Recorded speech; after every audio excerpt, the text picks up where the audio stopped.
waxaa rabaa hal mid inaan sheego taasoo tahay haddii ay jirtay maalin maalmaha kamid inaan isku dhacnay oo ani adi wax iska sheegna ama kale oo dhibaato iyo qabtid ama meel aan isku aragno oo wax sameeyay baliis iska kaafi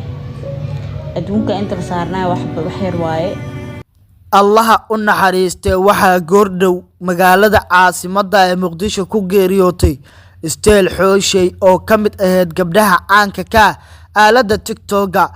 muuqaalkan ayaan idinkula wadaagi doonaa xogta gabadhan laakiin intaan u guda galin muuqaalka like saara si share gareeya oo la wadaaga saaxiibadiin bogaana follow soo dhaca si aad kaga mid noqotaan saaxiibada ku xiran mahadsanidin aynu ku bilownay waxa goordhow gudaha magaalada caasimadda ee Muqdisho ku geeriyootay Ikraan Cabdullaahi Maxamed Steel Xooshay oo ka mid ahayd gabdhaha caanka ka aalada TikTok-ga isla markaana sida weynka looga yaqaanay aaladaasi Steel Xooshay ayaa sidoo kale waxa ay ahayd gudoomiyaha kubadda kolayga gobolka Banaadir isla markaana wax weyn ka qabatay isbedelka dhanka kubadda kolayga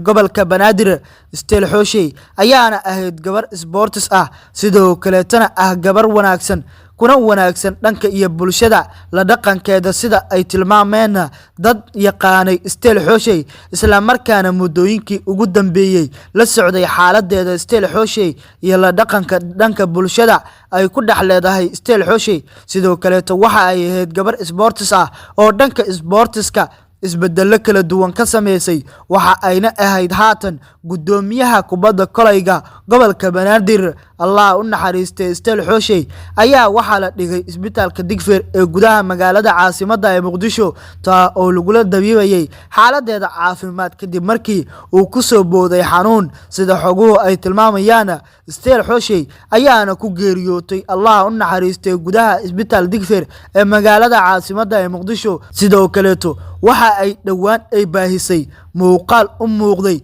in ay kula dardaarmayso shacabka Soomaaliyeed isla markaana uu ahaa dardaaran sida xoguhu ay tilmaamayaan muuqaalkan ayayna waxa ay ku sheegtay in ay cid walba oo wax ay dhaxmareen ay cafiso isla markaana ay jirin cid ay wax u qabto taas oo cadeysay in Steel Xooshay ay hore u sii dardaarantay sida dadka qaarkood ay qabaan kadib markii muuqaalkaasi barta TikTok-ga ay soo dhigtay ay dad fara badan haatan ay isticmaalayaan geerideeda kadib waxaan alla kaga baryeena in jannadii Firdaws uu ka waraabiyo walaasheen Ikraan Cabdullaahi Maxamed Steel Xooshay oo ku geeriyootay gudaha magaalada caasimadda ee Muqdisho qaasatan isbitaal Digfaar ee magaalada caasimadda ee Muqdisho waxaana alle kaga rajeynaynaa in jannadii Firdaws uu ka waraabiyo muuqaalka like saar daawade si share garay oo la wadaag saaxiibada bogaana follow soo dheh si aad kaga mid noqoto saaxiibada ku xiran mahadsanida